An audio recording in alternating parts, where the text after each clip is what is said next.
spiritualist church. Okay, because quite often people say, what kind of church is this? Well, we talk to spirit. And what's the difference between spirituality and spiritualism? Spiritualism is just an addition on to spirituality. And I want, Annie, could you pass these out? Anybody like to read something? I went online and I said, what's the difference between religion and spirituality? Just grab one. How many of you thought about that? Spirituality is the most growing sense of faith that we have. It's surpassing a lot of the, what we call dogmatic religions. And so these are interesting little pieces of paper that, and you can read yours if you, when I say go. Because we have three dominant traditions in our world, and those are Judaism and Christianity and Islam. And they all have a little offshoot of what they call spirituality. In Judaism, we have the Kabbalah. In Christianity, we have things called mystics. You hear about the mysticism, the mystics that abound in Christianity. And in Islam, they have the Sufi traditions. So that spiritual part of these religions is there. And lately, that pull toward spirituality seems to be a soul hunger that people have, where they're being pulled by all of the spirituality that people are starting to talk about. Whether you watch The Secret, which talks about spirituality, or if you've been reading different books that talk about that spiritual essence, it's kind of a necessity these days, because quite often our mainstream religion, we start finding that's not exactly where we want to be for one reason or another. But we're looking for something that connects us with spirit, connects us with God. So we have in our UCM Parent Church textbooks by Reverend B.J. Fitzgerald. And he shows what spirituality is all about. But then how does spiritualism separate it out?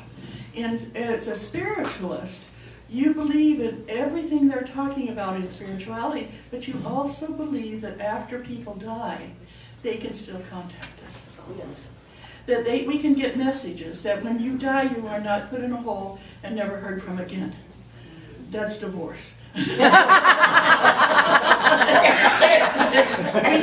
this thing that we know that exploring what it means to be a spiritualist is quite often saying, I started out getting interested in spirituality. And so I passed out a lot of little sayings about that. And because this is, what's the difference between religion and spirituality / spiritualism? So who would like to share? Annie, what is yours? Religion is not God. Spirituality is infinite consciousness and all that is. That is God. Thank you. Anybody else have one they would like to share? Corky's going, Religion is based on humanity and organization with rules. Spirituality is divine, without rules. Yay! You can tell by this group that's what it is. Yes. Jan. Religion is to continue adapting to the psychology of a template. Spirituality is individuality. Yes, thank you. Anybody else? Yes, Dr. Eileen. You know, this is the first time I've ever gotten one of these that I didn't totally resonate with. Well, then grab another one. Well, no, actually, though it points out something really cool. It says, religion is fed fear. Spirituality is fed confidence. And I would prefer to redo this as whether it's religion or spirituality, what you get out of it is what you feed it. Yes, Yes. thank you so much for changing that. Yeah. Yes. Anybody else have one to feed? Carolyn. Religion gives you promises for the afterlife. Spiritualism gives you the light to find God in your inner self, in this life, in the present, in the here and the now, and after death. And after death. Yes. Debbie. Religion dreams of glory and paradise. Spirituality makes you live it here and now. Oh, thank you. Sometimes we forget that. Yes, Donna. Religion invents. Spirituality discovers. I like that. Laura. Yeah. Yeah, mine says religion speaks of sin and fault. Spirituality encourages living in the present and not to feel remorse for that which has already passed. So lift your spirit and learn from errors. That's a really good message. Yes, Ron. Mine says, religion is in charge of the to do, spirituality is in charge of the to be. Sean should Doobie resonate to that one. doobie. Laura. There is not one religion, but hundreds. There is only one type of spirituality. Thank you, thank you. Yes, Chris. So I want to offer one from 12-step tradition, Uh-huh. kind of a little bit more gritty. And it's not written in any book. It's religion is for people who are afraid of going to hell. Spirituality is for people who have already been there. Ooh, yeah, thank you. Okay. Anybody else have one? Yes, Mel. Well, religion makes you renounce yourself to the world. Spirituality makes you live with God, not to renounce. Ooh, okay. Anybody else? Yes, Paul. Religion is cause for division. Spirituality is cause for union. Okay. Yes, Sean. So I got one. I didn't like it. Oh, good. It's okay. Tell But us. so I'm not going to read it actually because, I think people think there's this weird dividing line between the two, and so I'm going to read something off my website because I wrote a whole article on this topic. And this one little thing that says there's a faith and belief in a non-corporeal reality coupled with the acknowledgement of a divine nature within the self. Because this is a really blurry line between religion and spirituality, and people always go back and forth between whether they need something concrete in their lives and whether they just need to look inward, and we always go back and forth. Exactly. And I think what they're talking about a lot is right now what we're going through with people being very afraid of different religions. Mm-hmm. And that fear-based that they're doing with different religions, and they're trying to say that there's a spirituality about us all. The one that I really liked, it says, religion is adoration, spirituality is meditation. I kind of like that one. And John, I agree with you, and I also agree with Dr. Eileen. And this was not to put down religion. I think that all religions have some wonderful, wonderful basis. And it's just that sometimes people get so caught up in their religion being right. The dogma. That they can't see that everybody's right. That we're all children of God. It's all the same message in different words and different languages. And if we would just recognize, really all it is love. Right. Love is all there is. That's Thank right. you, John Lennon. And there's another one. Your karma ran over my dogma. Yes. I like that one too. Yes, Chris. So I've actually thought a lot about this idea, and what it comes down to for me on a practical term, is I look at the word worship. And so I understand spirituality to be all in one, but then I choose to worship. And how I do that and what format I use and what form. When I'm looking for form, I might decide to worship in one way or worship in any other way. And when I say that word, I really feel drawing out of me. That what is it that's going to go deep in and draw from deeply within me and draw it out of me. That's just my experience of that word. And so they coexist. And one is just what is the form that I choose to use on this day for this moment. Thank you. Oh yeah, so you could say worship is the outward expression of spirituality. Sure. Of spirituality. Thank you so much. And that was a short little thing because later on I'm going to be doing Spirits Among Us and talk about things I've had where I've been seeing beings. But before we go into that, I had invited this wonderful lady, Margaret Miles, to sing something that I just love. And are you ready? Yay!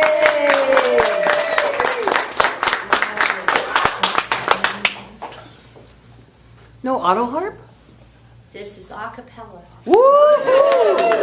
Did you meet the mic, or you think you just fine? Nah, I don't. This is a song, this is actually a parody of a song. There's a song by John McCutcheon about World War I, where the soldiers on either side got together on Christmas, and it's called Christmas in the Trenches, and they've actually made a movie about that story. This is a song called Thanksgiving in the Trenches, that I wrote the parody, and then it became a true story later in my life. A couple of years ago, this actually happened to me. Oh, no. Not on Thanksgiving, but it happened. So here we go. My name is Francis Tafelgard, in Davis I do dwell. Thanksgiving saw me trying to make my way to San Rafael, through honking, cursing gridlock with no relief in sight, and the way looked dim although the sun shone bright. A CHP whizzed past us on the shoulder, siren loud, and more engines of emergency roared past in quite a crowd. The cars stopped altogether, and word came back a mile, a massive pile-up will be here a while. We turned off our engines and we marveled from afar, as one lone driver bravely emerged from out his car. He waved at those beside him in a red Dodge Caravan, and smiling said, "Would you like some candied yams?" Then one by one the rest of us, from lanes both fast and slow, stepped out and made acquaintances, both Chevy and Volvo. We used our still hot engines to warm up our potluck dishes, and shared from Ford to Lexus with good wishes. A Prius had cranberry sauce, a Honda offered rolls. I passed around my own hot dish of green bean casserole. It was potluck on the asphalt, merry taillights glowing red. Though we're fed up with traffic, we're well fed. At last the cars ahead of us began once more to roll. We got back in our vehicles and headed towards our goal. But we didn't honk our horns or curse this insight we had gained. On both sides of the windshield, we're the same.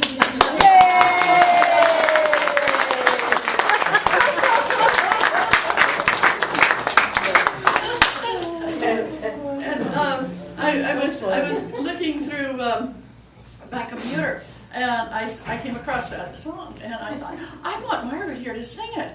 And then I talked to Norma, and I said, Norma, is Margaret in town? She said, yeah. Would she sing that song? And I was like, yay! I love it when things like that come together. When a plan comes together. Well, and I got your message. Because it occurred to me, probably at the time you were thinking about it. Yeah, isn't that great when that happens? Spirit. We have Margaret here, but we also have this wonderful woman. Norma Hughes is an author. She's an actor.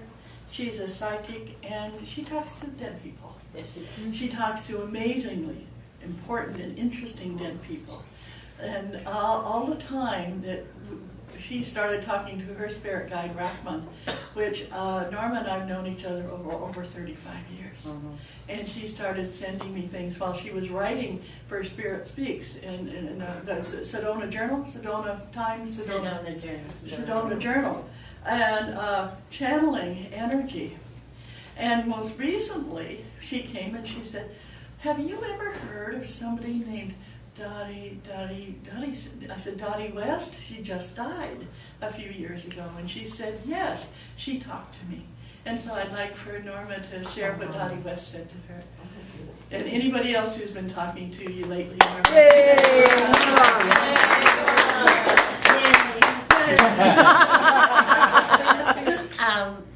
Dotty West, when the first time she talked to me, I had never heard of Dotty West, but she's a country western singer, and she writes her own songs and so forth. And one day I was writing at my table, and she came through so clearly, and she said, hi, my name is Dotty West. I'm going to be dictating songs from spirit realm. And I said, that's nice. I didn't know she was famous. She actually was famous in her own realm. And about a year later, and then she did dictate a song, which I am going to sing for you, even though I'm not a country western singer. Oh, but you do it very well. But you do it so well. Thank you. So about a year later, on TV they did The Life of Dotty West, and it's like, I'm not missing this for anything. And it was, she had from my viewpoint, a really difficult life. She was always calling a bunch of kids to auditions and trying to make things work for her so she had enough money to live on. And she went through alcoholism for a while, and a boyfriend actually helped her out with that. And she just went through strife, it seemed to me, and at the end of her life, she was just, she had no money, she had nothing. She went to her own, what do you call it? Funeral? That's good. She was there. She went to her own, what is it when they... Audition? Oh, never mind. Memorial? She went to her... Wait. No. That's her word. Starts with. Starts with. Okay, so they auctioned off her auction. She went to her own auction. Oh, when they. And they Estate auctioned sale? everything off. And she just, I guess the last penny she had in the world, she spent to buy back her mother's collection of dolls. And then she had no car, she had nothing. She had no way to even get out of there. So she was walking down the road from the auction, and this car pulled up, and this guy said, "Are you Dotty West? Let me give you a ride." And that was the last ride she ever took. He ran into a tree. Wow. And the ambulance came, and they were going to take her, and she said, no, they only had room for one. She said, take him, because he's hurt more than I am. And so she died, laying there on the side of the road while they took the other guy away. So, the song she also, her daughter, I assume, is getting most of the songs from her, because the daughter is also doing songs and singing and so forth. What's your daughter's name? I don't know. She hasn't talked to you yet. No, her daughter's still alive. Yeah. Live people don't talk.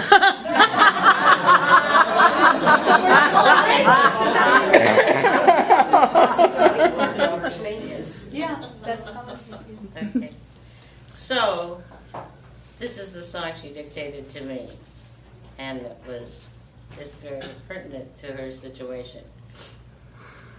When I traveled to Spirit, glory be, there was peace, and my heart filled with happiness I knew would never cease. What a joy to be living here, I tell you what release. Here is peace, here is peace, here is peace. When I looked back to earth, then I could see plain that the peace was within me, and not one soul's to blame if we've lost all the vision that exists deep within, and see sin not within, only sin. Now I know if we wish it, then it's certain to come true, for the peace lives eternally in me and in you. We will find a way of living it and surely never cease. We'll find peace, there is peace, here is peace. We'll find peace, there is peace, here is peace.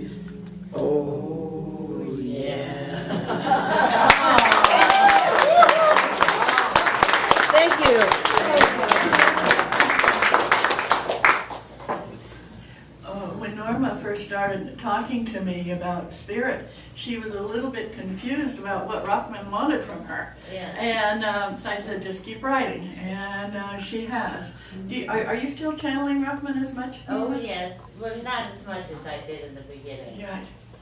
But I was just fascinated by the stories But of Rockman.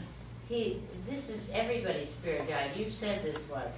Yeah. Your spirit guide loves you more than anything, and so he told me so many times that he loved me that I finally asked him if he was on drugs.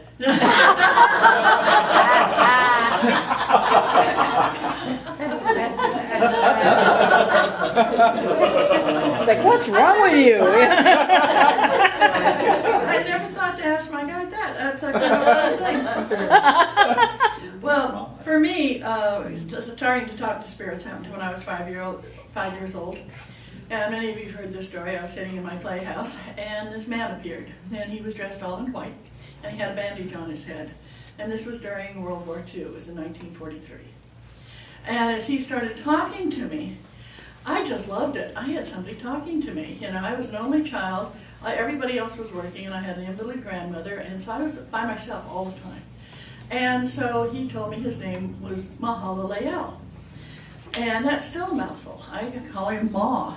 And when Ma started talking to me about things that were really neat, because he said that I could talk to anything I wanted to. I didn't just have to talk to people, but I could mainly listen to the wind and it would talk to me. I could listen to the ground and it would talk to me, and rocks and stones. Something you never think of when you're little, that other things talk to you. And so I started opening up to talking to animals and different things like that. And my first one where my mother heard me talk about this man, we were in the middle of 400 acres of alfalfa in Southern California. And I told him that this man came and talked to me, and she just said, "That's nice, dear." And that's what everybody did. They kept saying, "That's nice, dear." They didn't want me to listen to it. They just thought this was my imaginary playmate. And so I had a great time all night talking. Well, one day, it had rained a little bit the night before. And my mom came in to wake me up. And she said, "Dottie, it's time to get up." And I said, "I'm just too tired." Okay? I was all of 7 years old. And she said, "Why?" I said, "I was up all night." Well, you probably have gained already the idea I might be a little bit dramatic. And at 7, it was like, "I've been up all night. What do you mean you're waking me up?" And she said, "What were you doing all night?" And I said, "Well, this mama coyote came and got me and took me to see her pups." And she goes, "How did that happen?" And I said, "Well, Mom, it was real easy. You know, that part of you that can travel." "Yeah." "Well, it traveled through the window, and I went with the mama coyote and went and saw the pups." She said, "Really?" I said, "Yeah." And the pups are really cute, and I got to play with the pups, and I'm going on, and she says, "One more time, how did you get out of the room?" And she said, "Let's go look." And we went around outside, and a little bit of moisture dripped off the eaves of the house. And there in the mud were paw prints. And she said, right then she had a feeling, this is not the typical kid. But I'm going to go along with it, and we'll figure it out a little bit later. Well, later that year, my grandmother was dying. And she was in a hospital in Los Angeles, which is about 80 miles away from Lancaster. And so I said, "I'm going to clean my closet." I have never cleaned a closet in my life. I hire people to clean closets, you know. And she said, "You're what?" And I went into my closet and shut the door. And about 4 hours later, I hadn't come out. She came in. She said, "Dottie, you need to eat some lunch." Okay, I took the plate and went back into my closet. And the next night, I got up and I went and sat in my closet. And this happened for 3 days. And then I walked out and said, "Okay, Mom, can I go out and play now?" She said, "Your closet isn't clean. You know, what was this all about?" "Oh, I wanted to see Grandma before she died." And she said, "What did you do?" I said, "I went and saw Grandma." And she said, "Where?" And I said, "In the hospital." "And you remember, you know, her nurse's name was Dolly and her bed was next to the far wall?" And she said, "Yeah." Because at that time you weren't allowed to take little kids into the hospital. She said, yeah. And I said, and Mom, they had these funny things in her nose. And I was going on, and she just looked at me and she said, well, why did you come out of the closet? And I said, well, Rama came and talked to me and said it was okay. She was on her way and I didn't have to wait and talk to her anymore until she got into spirit. Dottie's not your typical kid. So from that, I found myself traveling different places and being involved in different situations where I could see spirits. Always thinking everybody else could. You know, when you're little and it's happening to you, you think it's happening to the whole world. And no one had told me don't, or don't talk about it. So I just kept going on. And as I got older, we would go to places like Little Bighorn. For those of you who are into spirituality, spiritualism, don't go to places where there's been a war or there's been atrocities. We had gone to Gettysburg, and it didn't bother me too much. I mean, I could hear the gunfire and I could see people, but that didn't bother me. When I got to Little Bighorn and Custer's Last Stand, I walked in, and all of a sudden I was bombarded by all these visions of men on horses and the horses being shot.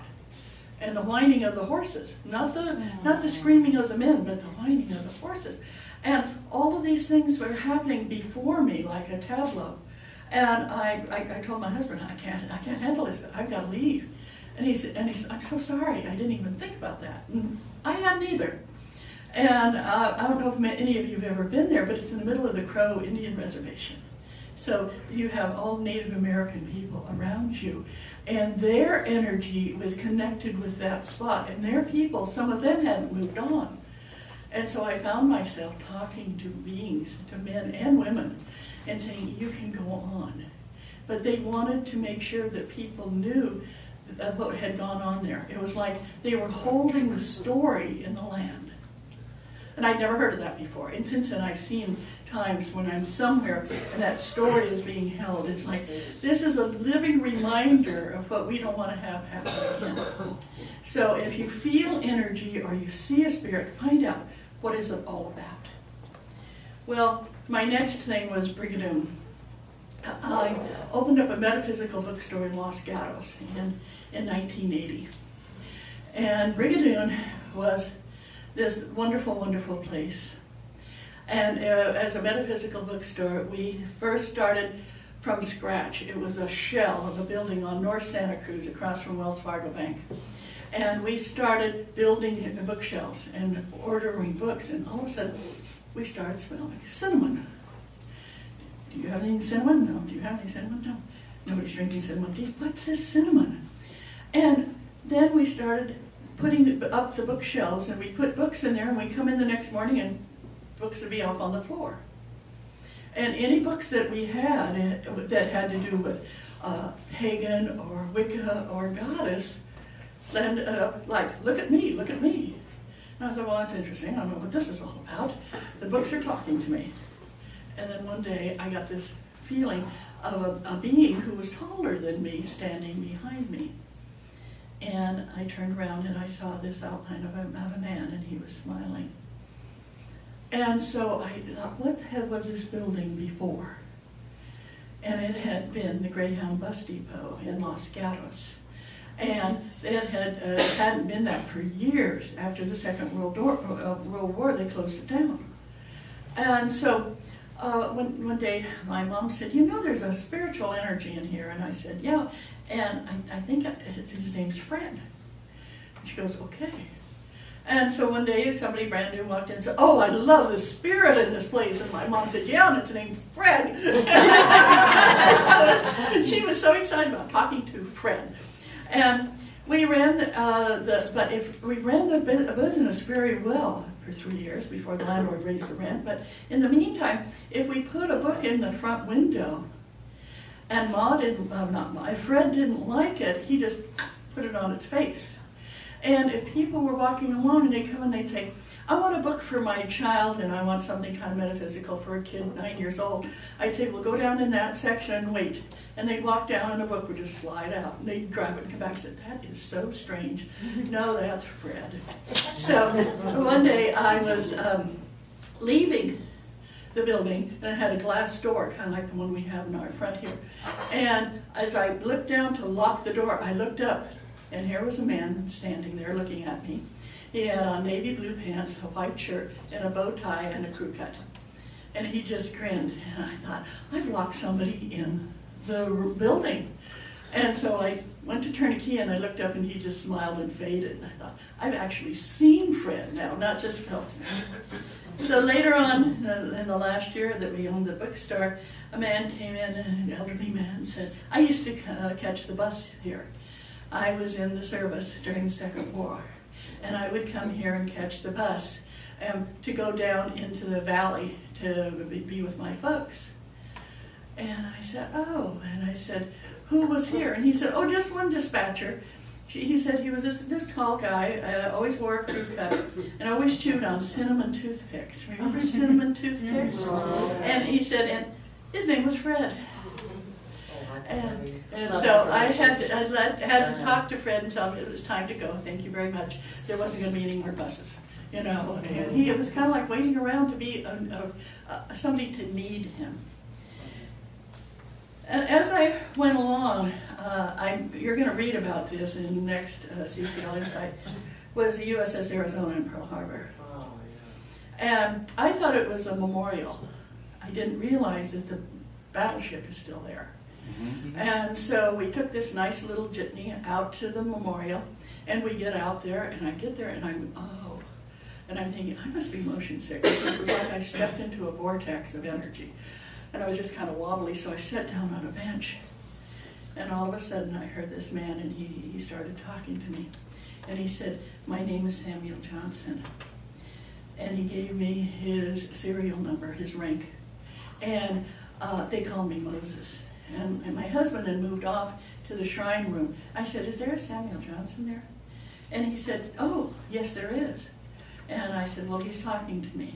And he said, what does he say? And just then he said, tell my mom I'm okay. And at that point in time, everybody started coming forward.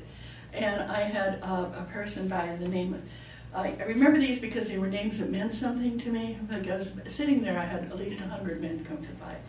But one was Corporal David Bartlett, and he started out with, I'm a Marine. Like, I don't want to be confused with the Navy, you know. And he said he wanted to tell his wife he loved her. And then a guy by the name of John Farmer, and he came by, and he said to tell his dad he'd be home to help with the business. And then we had one other that I remember because his name was Corporal Leroy Bond, and he was another Marine, and he kept saying, I knew somebody would find us. And then the last one was a guy who wanted me to make sure his brother was okay. And he and his brother were both died. And then I looked into, when I heard that, how many brothers were there? And you're gonna be able to read this because I was so amazed that there were 53 sets of brothers that went down in the USS Arizona. And there were 3 sets of 3 brothers, but amazingly each set of 3 had one that survived. And the memorial, I thought, this is a memorial, but we don't need people, we don't need spirits here. So I said, okay, there's gonna be a bright light, and there was this huge scream from these spirits saying, no more light. Well, they all died by explosion. And I thought, how do I ask spirits to leave when I'm so used to using the white light? And I sat there and I said, for each one of you, an angel is going to come and take you to spirit. And they said, okay. And then all of a sudden I could hear one say, there's an angel, there's an angel, there's an angel. And, you know, and as I left, I just had the sense that they were all leaving, those that wanted to. And I looked up and there was little tiny clouds, kind of like a buttermilk sky, but it felt like each cloud was a spirit that was leaving. So as I kept going on, I met some ETs, and I don't know whether they were spiritual ETs or real ETs, but I was in my house, And I had a woman that had said, I think we ought to see some ETs. Everybody's talking about, Dottie, bring in some ETs. You can do that. Bring in some ETs. Okay. Then it was about midnight. I'm sitting in my living room. And I said, okay, if there's any ETs within the sound of what I am doing, please show up. And all of a sudden, the wall over here just started kind of liquidy, and these two beings walked in. And she goes, make him go away, make him go away. Make him go away. And I said, thank you so much for coming. And one of them said, I heard, we don't want to scare you. But they were all dressed in something that looked like black metal, and there was a circle here of chrome. And when I looked at what should be their face, all I could see was the universe swirling. And they just backed out. And as they left, I went over and put my hand on the wall, and I couldn't touch it. It was so hot. So whether those were spiritual ETs or really ETs, I Real don't ones. know. I hope the real ones. Yeah, I don't know, but anyway. I want really good ones. When I talked about the Holbrook Hotel, and the Holbrook Hotel, we were invited to a wedding, and Gail was with us. Thank you, Gail, for being here. And it was so interesting because when I entered the back door of the Holbrook Hotel, there was I could see this very Irish-looking man standing behind the reception area. He was a spirit, and he had a checkered cap and a sly wink, and I thought, oh, this is going to be fun. And so the bachelor party group was there, and they had Mardi Gras beads on them, and these were John Noble, who was getting married, and his friends, and Gail was there to officiate the wedding. And John was going to be shipping out to Iraq in a few days, and so he was all excited about getting married. And he said he was so glad that Gail was going to be marrying him to his wife because this was his true love. So as I moved through, I just really could see all these different spirits, and walking up through spirits of a staircase. And when we got into the room, we got into the Mark Twain room. I walked in, I'm tired, we've traveled from here all the way up to Grass Valley, and I hear laughter on the veranda, and I go out there, and all I can see is the backside of three very plump ladies in kimonos leaning over the railing, yelling at the people below. And when I went and looked, they were all wagons and horses and cowboys and miners waving at these women of the evening. And I looked over, and there was this young woman who looked very pathetic, and she's sitting there in kind of like a gingham dress, and just really sad. And I looked at her and I smiled, and she kind of smiled back. And I got into the room and we went to sleep. And all of a sudden, in the middle of the night, I heard, Mrs., can you help Mary Beth find her ring? What? And it was a lady that had been on the veranda, on the porch. And I said, what ring? I've got to find my ring. I've got to find my ring. I said, there's no ring in here. She said, yes, there is. And so I got up and wandered around with the spirit, and we couldn't find her ring. And what happened is that I told her I had to go back to sleep, and then about 2:30 she woke me up again. She said, but you can see me, and I need to find my ring. I said, what ring are we looking for? And she said, it's my wedding ring, and Charlie gave it to me. So I was like, okay. I said, well, we're going to go to a wedding. When we get back, we'll help you. We'll bring some friends back, and we'll help you. And I got into the shower, and she appeared in the shower with me, which is kind of unique. And she said, Ms., I had to carry buckets of water up here. And we were up, was second story? Yeah, the second story, a long time ago. And I said, okay. So, but I need to take a shower now. Thank you very much. She said, you'll come back and talk to Mary Beth. Yes, I'll come back. And so got dressed, walked down, and I'm walking down the stairs. And there's this guy standing there, and he's got a black hat, he's got a black shirt, he's got black pants, he's got a coat, a long black coat, and he's just kind of standing there looking at me a little bit sneering. And I thought, Black Bart. And in my head I heard, no, George Thomas. But I knew he was a gambler, no matter what he called himself. And I went around him, and Gail's following me. And she looked at me like, where is she going? And she walked straight through him. How cold were you after that, Gail? You stopped and you turned and looked up, And I stopped, I was standing in him. And I'm like, dang, it's cold in here. And they're like, because you were telling us, well, I'm seeing this. And I'm like, she goes, well, you're standing right in him. Like,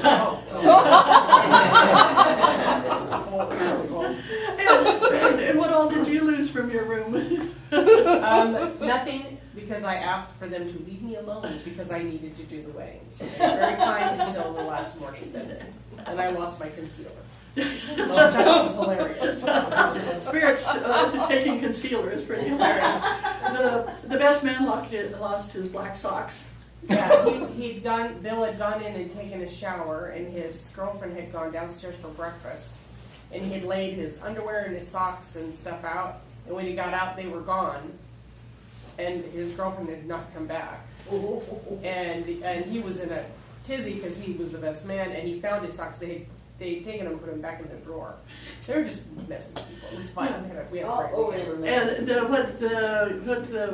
I asked one of the ladies who cleans the room, I said, does this bother you? She says, no, but we turn off the TV and we'll just walk a few feet and the TV will come back on. And things like this happen all the time. And they were used to it. And so anyway, we came back after the wedding. And we pulled up a little table and we made a small altar. And it was Corky and Gail and I, and we sat around. And I talked to Mary Beth. And I said, Mary Beth, you need to go. And she said, where? And I told her, well, you're dead. No, I ain't. No, I ain't. I know that. And I said, well, Charlie's waiting for you. She said, what? Because I'd gotten this vision of Charlie mining and slipping and breaking his leg very badly, and that they were going to be bringing him in. Well, when they got back to the hotel, Mary Beth had died. And so in spirit, she was still waiting for him to come back, and that's why she needed her wedding ring. And so I said, it's time for you to go. And I said, come on. And so Gail and Corky and I both told her it was time for her to go.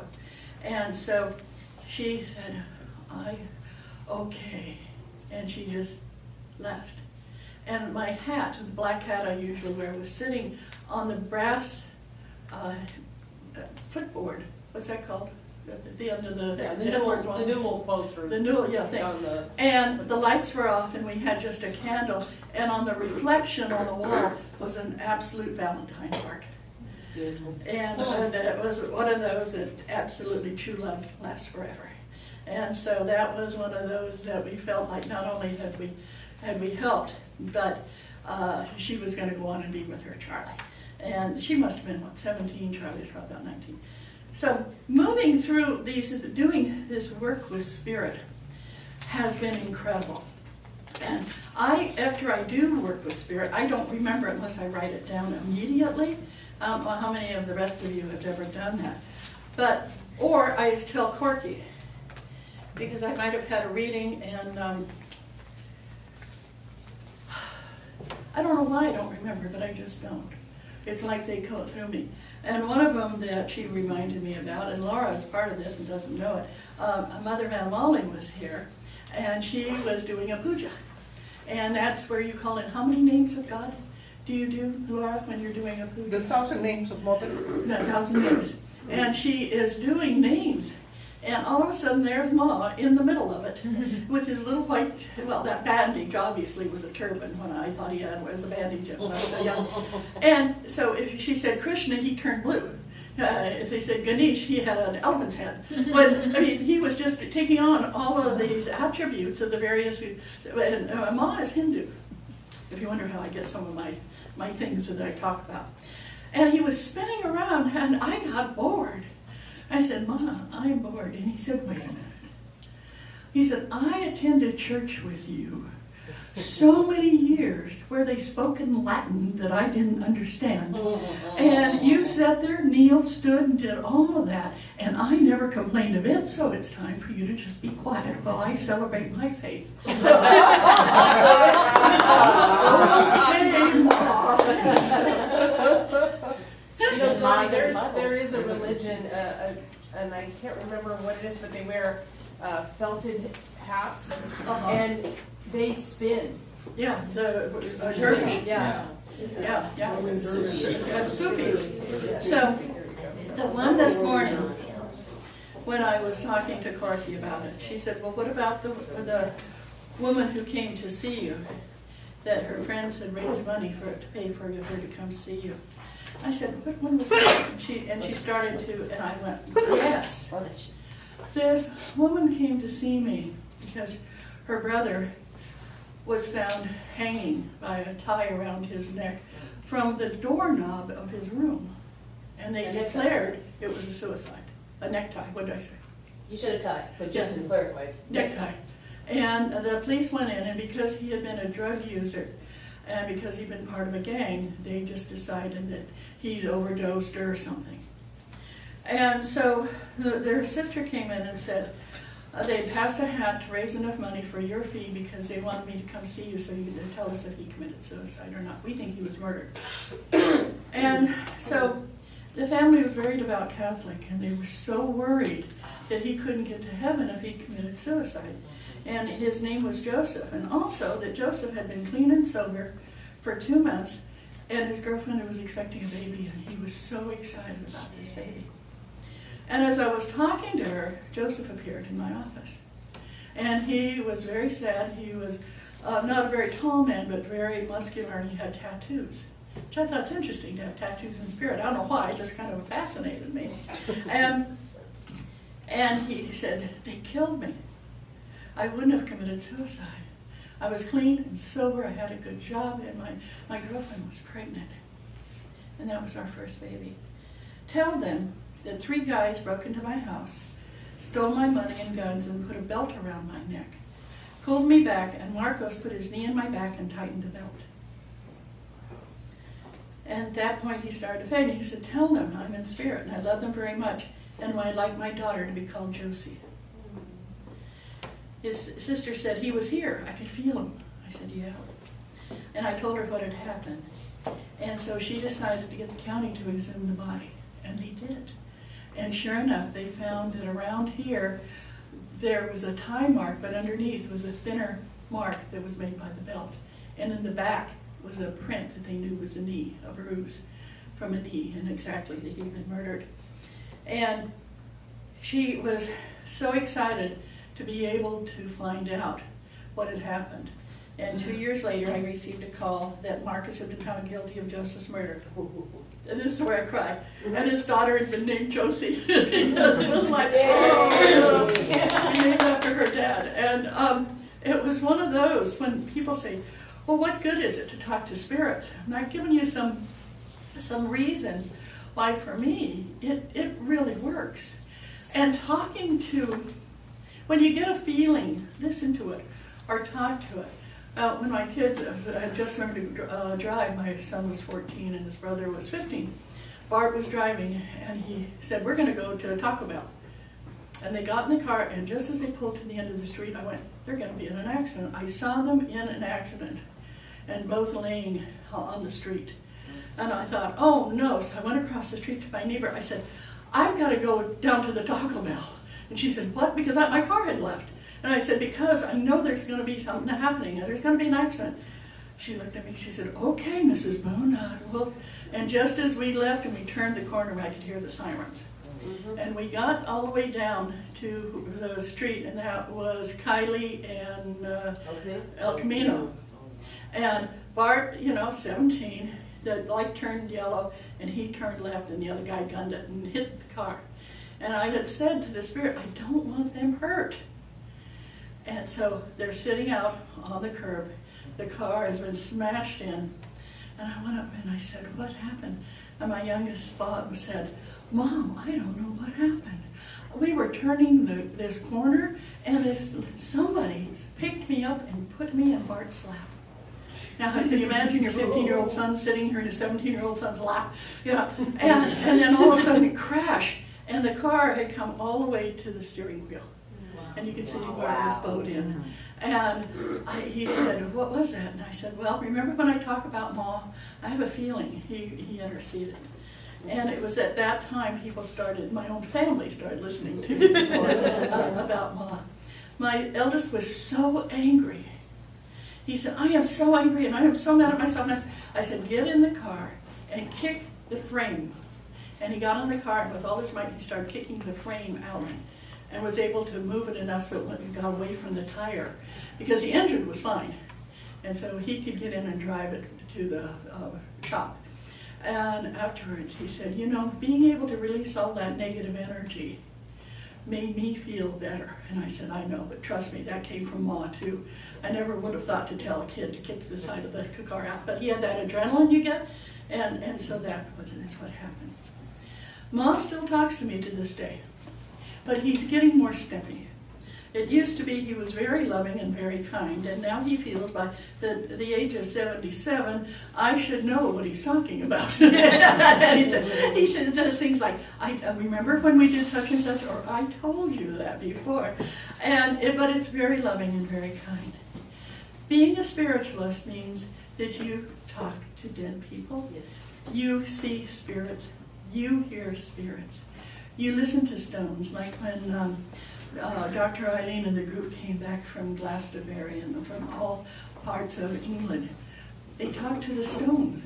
They heard from the trees. They opened up that part of being a spiritualist, that everything has an energy. And as you learn that energy and you feel that energy, you become aware that God is not just in a book. God is not just in a church. God and that Spirit is all around you. Whether you call God Mother, Father, Creator, Spirit, whatever the word that you use is all the same. And so feel that each one of you has it. I know it's deep within you. And when you get a chance, reach inside and grab it. You're going to feel, don't be afraid. If you have a spirit talk to you and if it scares you, come talk to me. And we'll figure out what we can do with it. Thank you very much. Okay, I'd like to know what this is, all this food out there. Reverend Donna, what are we